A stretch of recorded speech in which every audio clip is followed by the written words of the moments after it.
हर साल फरवरी की खूबसूरत सुबह और सजी हुई संसद से बरसते हुए झूठे वायदों की जवाबदेही कौन तय करेगा? नौकरी मांगने वाले नौजवानों पर लाठियां बरसाने वालों, आपने इस बजट में युवाओं को क्या दिया? झील में पानी बरसता है हमारे देश में, खेत पानी को तरसता है हमारे देश में, जिंदगी का हाल खस्ता है हमारे देश में, दूध महंगा खून सस्ता है हमारे देश में।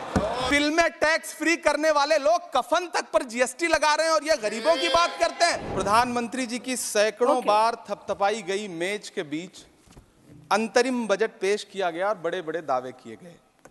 देश ये कैसा बनाया आपने, लूट कर पैसा बनाया आपने, देखिए जलते दिए भी बुझ गए, अजब दीपक राग गाया आपने। मैम, पूरा सदन अमृत काल के बजट की चर्चा कर रहा है, मैं तो गरीबों की रोटी और दाल के बजट की चर्चा करूंगा। तुम्हारी फाइलों में गांव का मौसम गुलाबी है, मगर ये आंकड़े झूठे हैं, ये दावा किताबी है। मैं इस बजट को अमीरों के लिए पेश किया गया बजट कहूंगा। इसमें गरीबों के लिए कुछ है ही नहीं। नौकरी मांगने वाले नौजवानों पर लाठियां बरसाने वालों, आपने इस बजट में युवाओं को क्या दिया? आपने पुरानी पेंशन बहाली की मांग करने वालों को क्या दिया? सालों से अपने लिए छत तलाश रहे लोगों को आपने इस बजट में क्या दिया? और फिर आपको पूरी उम्मीद है कि पूरा देश आपके इस पेश किए गए बजट पे लहालोट हो जाए, तालियां पीटे, मंगल गान गाए। कैसे संभव है? मैं सदन में खड़ा होकर के इस बजट पे चर्चा करते हुए कहना चाहता हूं कि इस बजट में फुटपाथ पर रहने वाले, छप्परों में रहने वाले, झुग्गियों में रहने वालों के लिए क्या है, उनके लिए क्या है जो प्रधानमंत्री के किए गए वायदों की बाट जोह रहे हैं। हर साल फरवरी की खूबसूरत सुबह और सजी हुई संसद से बरसते हुए झूठे वायदों की जवाबदेही कौन तय करेगा? कौन बताएगा कि 2022 में प्रधानमंत्री जी जो सबको पक्का मकान देने वाला वायदा किए थे उसका क्या हुआ? लोगों के सरों पर छत देने वाले प्रधानमंत्री जी के जुमलों से अलग उन्हें यह क्यों नहीं दिखता कि राज्यों में बैठे हुए उनके नुमाइंदे लोगों के सरों की छतें उजाड़ रहे हैं?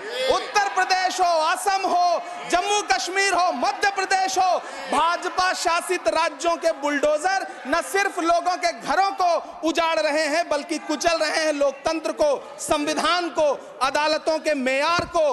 मैम, मैं आंकड़ों की बाजीगरी से अलग हट करके इस बजट पर एक बात कहना चाहता हूं।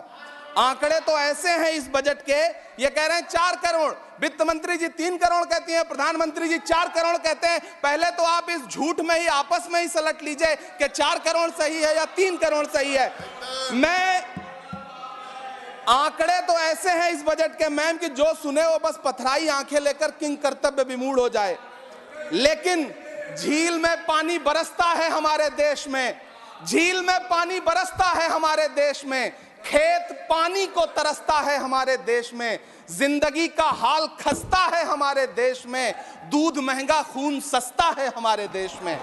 मैम, रोजगार, महंगाई, किसान, मनरेगा, पेट्रोल डीजल के दाम, गैस सिलेंडर के दाम, फसलों की एमएसपी की गारंटी, इन सब जन सरोकार की बातों से इस बजट का कोई लेना देना नहीं। हमारे ट्रेजरी बेंच के साथी हंगामा कर रहे हैं। मैं तो कहना चाहता हूं मैम, वो एक बार इनके एक नेता एक गांव में गए और उन्होंने गांव में कहा कि गांव वालों आओ, मैं तुम्हारी समस्याएं समाप्त करना चाहता हूं।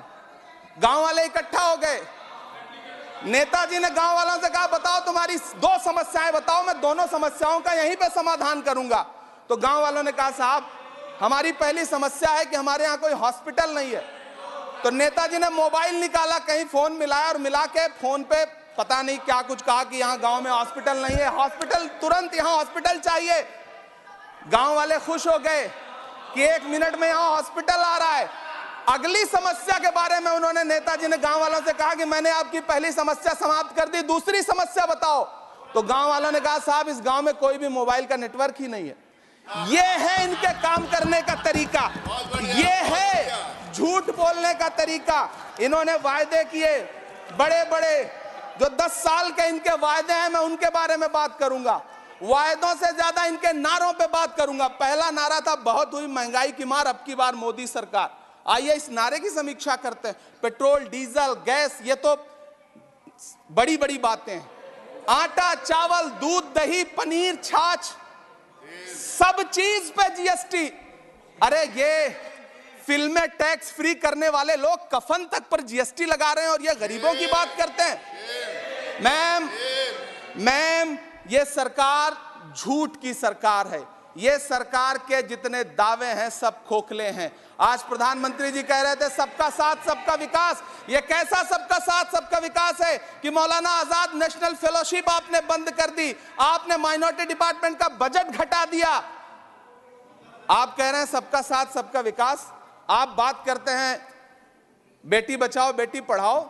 हमारी आंखें हाथरस से लेकर कठुआ से लेकर के और देश की जंतर मंतर की सड़क वो देख रहे हैं जब हमारी ओलंपिक पदक लाने वाली बेटियों को प्रधानमंत्री की चौखट पे अपना मेडल रख देना पड़ रहा है। इससे शर्मनाक क्या हो सकता है। मैम, कृषि विकास दर जो 2014 में 4.6% थी, इस वर्ष गिरकर 1.8 कैसे हो गई? क्यों हर दिन 31 किसान आत्महत्या करने को मजबूर हैं? ये सरकार उन पर क्यों बात नहीं करती? कीमत तो बहुत बढ़ गई शहरों में धान की, लेकिन विदा ना हो सकी बेटी किसान की। मौका मिला तो लोगों ने कुर्सी के वास्ते तस्वीर ही बिगाड़ दी हिंदुस्तान की, और आज बड़ी बड़ी बातें कर रहे हैं। मैं यहां पर आपसे खड़ा होकर के मैं अंत में इतना कहना चाह रहा हूं कि वित्त मंत्री जी ने बजट में ट्रेनों के डिब्बे को वंदे भारत कोच में बदलने का एक प्रस्ताव रखा अपने भाषण में। ठीक है, ये सुनने में कानों को बहुत अच्छा लगता है, लेकिन मैम, ये सरकार ट्रेनों की सुरक्षा के बुनियादी मुद्दों पर एक शब्द नहीं बोलना चाहती। बालासोर हादसे में घायल हुए लोगों की चिता की राख अभी तक ठंडी नहीं हुई है।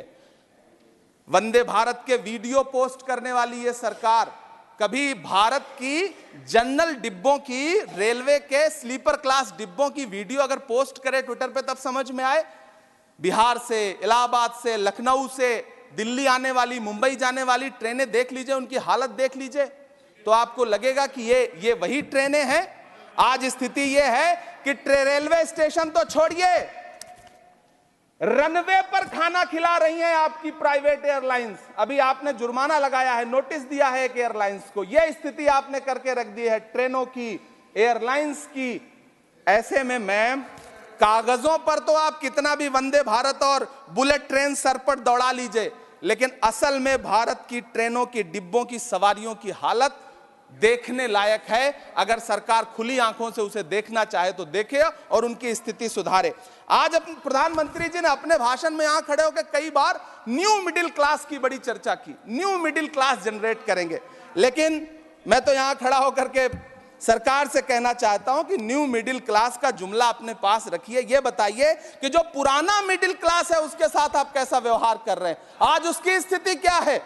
आप अमीरों के कर्जे माफ कर रहे हैं, उद्योगपतियों के कर्जे माफ कर रहे हैं, और यहां स्थिति यह हो गई है कि जो मिडिल क्लास, उसकी जो रोजमर्रा की जरूरत की चीजें हैं उस तक पर आपने जीएसटी लगा रखी है। आप फिल्में टैक्स फ्री करते हैं, लेकिन स्टूडेंट्स के प्रतियोगी परीक्षाओं के फॉर्म की फीस नहीं माफ कर सकते।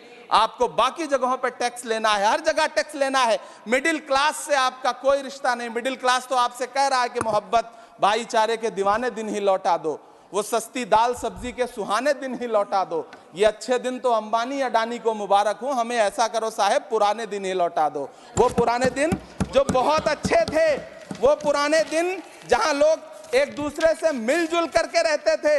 मैम, इलाहाबाद, दिल्ली, कोटा जैसे शहरों में छोटे छोटे कमरों में अभावों के साथ पढ़ाई कर रहे युवा किताबों के साथ गल चुके हैं।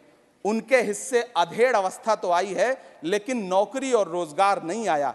हर साल 2 करोड़ नौकरियां देने का दावा करने वाली ये सरकार 10 साल में युवाओं को नौकरियां नहीं दे पा रही है। 20 करोड़ नौकरियों का बोझ है इस सरकार के कंधे पर, और 2024 में देश देखेगा कि उन्हीं 20 करोड़ नौकरियों के बोझ तले दबकर बैठ जाएगी ये सरकार। ये देश देखेगा, क्योंकि जिस ओर जवानी चलती है उस ओर जमाना चलता है।